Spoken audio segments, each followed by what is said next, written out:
C'est le moment, Patricia Kei, nous nous rendons du côté de Yaoundé, naturellement, pour la revue de presse. Et la revue de presse, de ce côté-là, c'est avec la belle et intelligente Karel Mezasia. Bonjour Karel, c'est à vous l'antenne.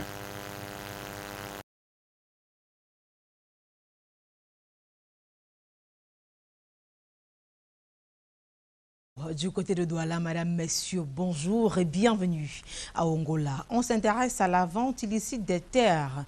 Pour commencer la lecture transversale des journaux en direct du studio de la cité capitale, on en parle avec le quotidien bilingue national Cameroun Tribune. Le journal de Marie-Claire Nana marque un temps d'arrêt du côté de Kribi qui, de son point de vue, est en côte d'alerte. En effet, précise le journal, face à l'ampleur du phénomène qui touche parfois le domaine privé de l'État, le ministre de l'administration territoriale a réuni hier les autorités administratives de la région du Sud et du département de l'Océan. Objectif, mettre un terme à une situation qui tend à spolier l'État de son patrimoine foncier, parfois avec l'implication des autorités chargées d'y veiller. Cameroun Tribune en parle en plus détail dans sa parution de ce jeudi matin, beaucoup plus précisément dans l'article que signent nos confrères en page 3. The Median aussi est dans la délégation des hommes de médias qui suivent de près la mission qu'effectue le ministre de l'administration territoriale Paul Atangandji du côté de Kribi. Les problèmes fonciers préoccupent le ministre en visite justement de travail dans cette partie du pays. Il durcit le ton à l'endroit des populations qui freinent le démarrage de grands projets de développement sous le prétexte des indemnisations. Le patron de la préfectorale en a profité justement pour présenter, ou alors pour présenter aux autorités administratives la vision du chef de l'État pour la ville de Kribi. Le journal d'expression anglaise de Median se bat beaucoup plus explicite sur cette information en page 3. Le quotidien Réalité Plus aussi signale la colère du ministre de l'administration territoriale Paul Atangandji. Il est donc mécontent des trafics illicites autour des terrains de l'État, indique le journal de Paul Ngouari Kinji. En 3 séquences, le MINAT a échangé avec les autorités administratives, municipales et traditionnelles de l'océan. Il faut mettre un terme à tous les actes qui n'honorent pas pour la Tangandji. On appelle justement à la responsabilité de tous. Des précisions sont donc à retrouver dans les colonnes du journal Le Quotidien Réalité Plus que vous retrouverez naturellement en kiosque ce jeudi matin. On reste dans le cadre de la bonne gouvernance avec le quotidien L'économie, le journal de Thierry Ekouti met un point d'honneur sur les innovations du 3e recensement général des entreprises.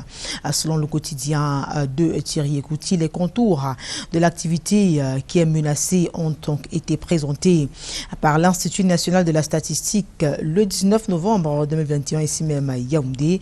Le quotidien L'économie, parution de ce jeudi 2 décembre, dévoile le coût de l'opération, un coût que vous retrouverez en page 3, ainsi que le travail de terrain effectué par nos confrères. Puisqu'on a parlé d'entreprise tout à l'heure, il y en a qui, dans le cadre de l'accord de partenariat économique, réalisent 32 milliards d'économies depuis 5 ans. C'est le défi actuel qui le dit ce matin, selon le premier news magazine camerounais de François Bamboum. 10 principales filières d'activité en ont tiré profit, même si seulement 19,5% des entreprises en question avouent avoir ressenti un impact positif de la mise en œuvre de ces accords. En tout cas, c'est l'un des plats de résistance que vous propose Défi actuel, dégustation en page 3 avec l'article que signe notre confrère. Intéressons-nous à présent au budget 2022. On en parle avec le quotidien Econews. 527 milliards de nos francs pour le ministère des Travaux publics, indique le journal de Pascal Dibamou. Hier, devant la commission des finances et du budget de l'Assemblée nationale, le ministre des Travaux publics Emmanuel Nganou-Djumessi a donc défendu l'enveloppe de son département ministériel pour l'exercice 2022, dont 468,4 milliards de francs CFA pour l'investissement et 58,6 milliards pour le fonctionnement, avec 45 milliards pour le fonds routier. L'ingénieur de l'État a donc répondu à plus de 12 questions des députés, parmi lesquelles pourquoi passe-t-il trop micro à la télévision. Élément de réponse à retrouver certainement de la page 5 à la page 7 du quotidien Econews, parution de ce jour. La lecture transversale des journaux en direct de la ville 7. Collins poursuit avec le quotidien Le Jour, le journal d'Aman Mana, dont la une est pratiquement peinte en noir ce matin, nous amène dans le Noun où un drame s'est produit et a arraché à la vie plusieurs personnes. En effet, indique le quotidien, 8 personnes ont trouvé la mort dans un accident de la circulation dans cette partie du pays. Le drame s'est produit hier, lundi 1er décembre, dans la localité de Ndjimon. Le Jour, on nous fait revivre ce moment chargé de tristesse dans l'article paru en page 3. Autre journal, autre information avec le quotidien Mutation, on fait immersion dans le monde éducatif pour parler des grades universitaires. Le journal d'Aman Mana évoque le journal de Georges-Alain Boyomo évoque les mots du jury. Le journal, justement, nous fait savoir que le CNES et des candidats dénoncent des dysfonctionnements et manquements dans l'évaluation des enseignants. Le secrétaire permanent du comité consultatif des institutions universitaires s'explique justement dans les colonnes du quotidien Mutation. En plus de ces explications, le constat de nos confrères via bien évidemment l'enquête menés sur le terrain sont donc à découvrir dans les articles parus de la page 7 à la page 9 du quotidien Mutation, le journal de Georges-Alain Boyomo, que vous retrouverez en kiosque. Parlons santé à présent avec le quotidien Éco Santé. Le journal de Joseph Mbemboum ouvre ses pages à la Covid-19. Plus de 590 000 personnes vaccinées, peut-on lire à la une, selon Éco Santé, au terme du 3e tour d'intensification de la campagne nationale de vaccination contre le coronavirus. Les autorités sanitaires du Cameroun informent que 595 316 personnes se sont faites administrer le vaccin au moment où le variant Omicron circule. Il est donc important du point de vue de ce journal, alors des autorités sanitaires, d'adhérer à cette mesure barrière injectable tout en respectant les gestes barrières édictés par les pouvoirs publics pour tordre le cou au coronavirus qui, faut-il le rappeler, continue à paralyser plusieurs secteurs d'activité au Cameroun et bien évidemment dans le monde entier. On continue avec le détective qui revient sur le point fait par Paul Tasson face aux députés en ce qui concerne la reconstruction des régions du Nord-Ouest et du Sud-Ouest. Le plan présidentiel pour la reconstruction et le développement du Nouzo a donc été présenté à la représentation nationale par le ministre délégué auprès du ministre de l'économie, à Paul Tasson. Par ailleurs, coordonnateur national du plan, le détective revient donc justement sur les différents points abordés au cours de cet échange entre l'homme d'État et les parlementaires camerounais. Des détails sont donc à retrouver dans l'article paru en page 6. Afrique Info également nous est parvenu ce jeudi matin. Le bimensuel d'information générale nous amène dans la Sanaga maritime et nous fait savoir que la section RDP Seignon Ekele Nord-Est 1, dans la section justement RDP Seignon Ekele Nord-Est 1, lui Richard Njok est aux manettes 6 novembre 2021, ce jour de célébration de l'anniversaire du 39e justement anniversaire de l'accession à la magistrature suprême du président Paul Biya. Donc était l'occasion d'installer ce célèbre professeur en médecine et son bureau à la tête de la section RDP Seignon Ekele Nord-Est 1. Occasion également pour le secrétaire général du ministère de la Santé publique de dévoiler sa feuille de route et de livrer quelques conseils, notamment les COPS. Soyez rassurés du soutien constant de vos aînés. L'animation, c'est vous. Donc, nous comptons sur vous. Faites preuve d'ingéniosité et d'exemplarité et le reste suivra. Peut-on lire c'est une déclaration de lui, Richard Njok, qu'on peut lire justement en première de couverture d'Afrique Info. Il a donc déclaré en substance aux jeunes des organes spécialisés du parti au pouvoir, plus de 600 personnes, à l'installation du fils du feu préfet Joseph-Émile Njok Eminem à l'esplanade de la permanence du parti RDPC de Bout-Makak. Bout-Makak demeure donc un bastion imprenable et inviolable du Parti de l'Homme du Renouveau. C'est le journal Afrique Info qu'il dit, qui vous propose également l'éditorial du directeur de publication Angel Fils. Et la grande tribune qui nous est également parvenue ce matin au menu réforme du code électoral, les propositions de certains partis politiques de l'opposition déposées à la présidence de la République, indique le journal. Le document rédigé justement en français et en anglais fait plus de 230 pages, d'où sont consigner toutes les propositions de modification consensuelle du code électoral camerounais. Ce travail intellectuel est l'œuvre des partis politiques d'opposition et les membres de la société civile. Au total, c'est plus de 80 modifications d'articles que cette plateforme propose dans la loi électorale camerounaise. Il s'agit par exemple d'une révision quasi complète des instances dirigeantes d'Elections Cameroun et l'ECAM, l'organisme chargé de l'organisation des scrutins au Cameroun. Afrique, la grande tribune, on parle en plus détail en page 7. Et avec la grande tribune, on met la clé sur le paillasson de la revue de presse Acte 1 en direct du studio du siège des institutions. Merci d'avoir été des nôtres. Restez scotchés. Vous le savez, c'est une tradition. L'exercice poursuit cette fois-ci du côté de Douala avec Mike, qu'on peut déjà apercevoir et qui est d'ailleurs bien installé en studio du côté de Douala. Mike, bonjour. Qu'est-ce qui fait la une des journaux du côté de Douala ce matin?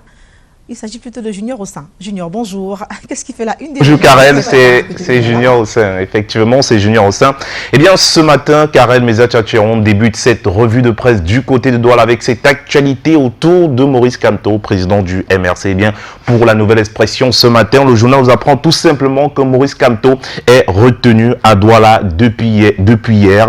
Pour la Nouvelle Expression, le président du mouvement pour la renaissance du Cameroun a été maintenu hier dans son hôtel à Douala par les éléments des forces de maintien de l'ordre pour l'empêcher d'aller, n'est-ce pas, dédicacer ses ouvrages. Les usagers de la route de la capitale économique ont vécu un calvaire avec une ville partiellement paralysée. Les précisions en pages 5 et 7 du journal nous renseignent qu'en effet, selon des informations, le déploiement des forces de l'ordre observé devant l'hôtel Le Watt situé à la vallée Bessengue, le long de cette voie, est justifié par la présence de Maurice Kamto, le président national du mouvement pour la renaissance du Cameroun, arriva à Douala la veille, c'est-à-dire dimanche 30 novembre 2021 pour la dédicace de 2 de ses ouvrages, couplé d'une soirée de poésie au restaurant La Chaumière à Bonaprison. Maurice Kamto a été donc maintenu à son hôtel. Le dispositif de sécurité observé avait pour objectif justement d'inviter le président du MRC à respecter l'interdiction à lui adressée par le sous-préfet de l'arrondissement de Douala premier. Et le même journal ce matin s'intéresse à cet accident de la circulation du côté de Marba à Fumban. 8 morts sur la route.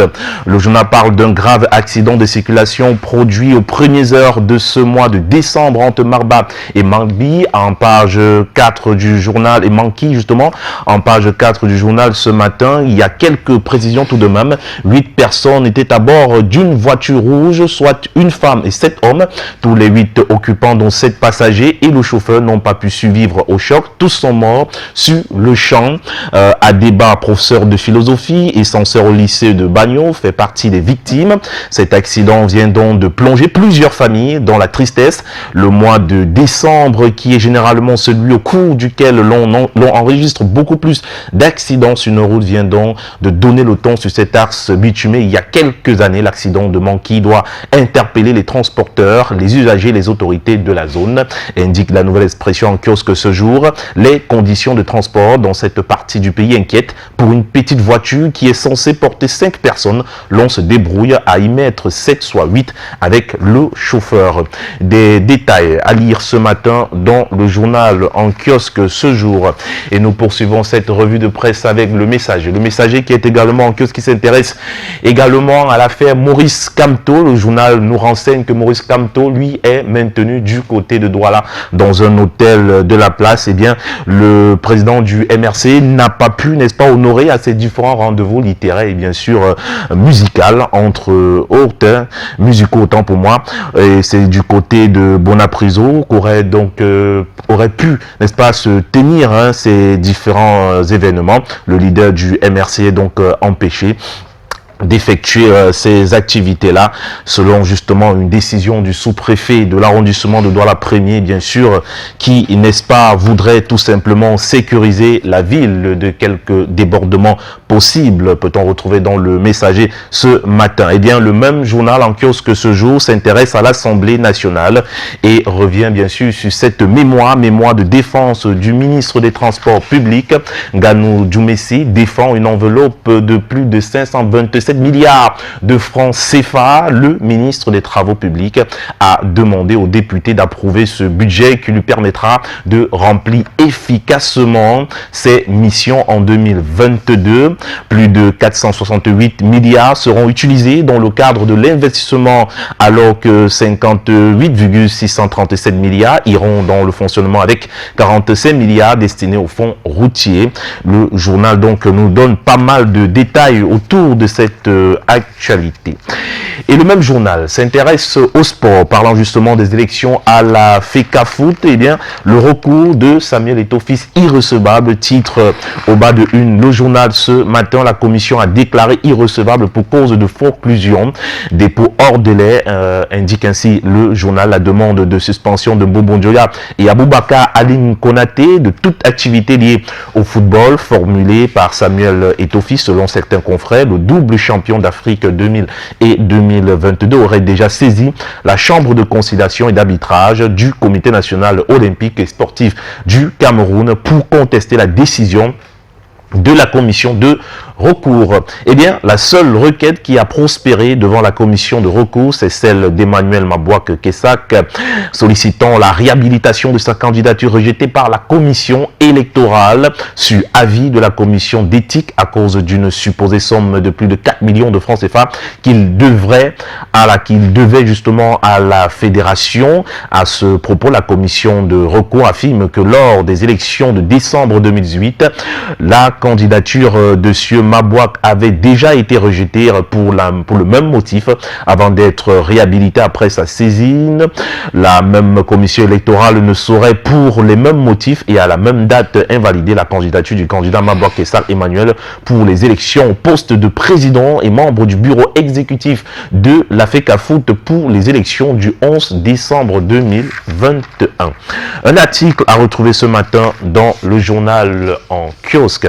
Eh bien, nous terminons cette revue de presse cette fois-ci avec le Cameroun Matin. Le Cameroun Matin qui est également en kiosque ce jeudi. Le journal s'intéresse bien sûr au sextape, à l'homosexualité, aux partous, atteinte à la moralité publique. Le gouvernement dénonce et prévient les éventuels coupables, indique donc le Cameroun Matin en page 3 de son journal. C'était donc au cours d'un point de presse tenu le 26 novembre dernier à Yaoundé par le ministre de la Communication et porte-parole du gouvernement, René Emmanuel Sadi. Ce dernier a tenu à rappeler que les articles 263, 264 et 265 du Code pénal traitent et condamnent à des peines privatives de liberté et d'amende ferme tous ceux qui se rendent coupables de ces actes et de publications obscènes constituent d'ouvrages publics à la pudeur et aux bonnes mœurs. Au-delà des articles cités du Code pénal qui traitent et condamnent à des peines privatives de liberté et d'amende ferme tous ceux qui se rendent coupables de ces actes et de publications obscènes, constitutifs d'outrage public à la pudeur et aux bonnes mœurs, la pratique en groupe du sexe, y compris dans un lieu privé, est constitutive des infractions en droit Cameroun. D'emblée, la pratique du sexe en groupe facilite la propagation du sida et autres maladies dangereuses telles que les hépatites. C'est le sens de l'article 260 du Code pénal, est donc puni d'un emprisonnement de 3 mois à 3 ans celui qui, par sa conduite, facilite la communication d'une maladie contagieuse et dangereuse. C'est donc terminé pour la revue de presse. Junior Ossin, bonjour et bienvenue parmi nous. Bonjour Patricia. C'est même bon retour parmi nous. Oui, en tout cas, c'est un bon retour. Et pour ce jour également, c'est un jour spécial dans la vie d'une personne qui t'approche. Ah oui, merci Thierry Carole de me donner cette occasion de souhaiter un joyeux anniversaire hein, à ma grande sœur directe, parce que je suis directement ma grande sœur, nous la pomme Georgette aussi, là, oui, qui a un an, ce 2 décembre 2021. Vraiment, happy birthday à toi, chérie. Bah oui, moi, en tant qu'écrivain, je trouverai probablement des livres. En tant que journaliste, je vais te donner pas mal d'argent également, parce que les journalistes ont un peu d'argent aussi. Hein. Ils ont de l'argent. Bien. Ils ont de l'argent. À la grande sœur direct. Ma grande sœur direct, ouais. Ici, directement. Ouais, c'est pas genre, il y a quelqu'un après, non, moi. Non, C'est bah, genre, on rappelle son prénom. Son nom. Elle s'appelle Noulapoum Chatue Georgette Ossine. Elle est justement en service dans la ville de Douala. Elle mène une activité économique. C'est une femme très dynamique, très forte, très engagée également. Donc à toi, happy birthday chérie. On se voit tout à l'heure. D'accord, Georgette. Ta sœur aînée, tu appelles chérie? Oui. Bah oui. C'est une question, Thierry, ça va. Je cherche les pour, il n'y en a pas. Non, pas du tout. Bravo, Junior, c'est bien. Célébrons, nous vivons. Allez. Et aimons, nous vivons. On C'est prend super. la pub. Oui, on vous revient après.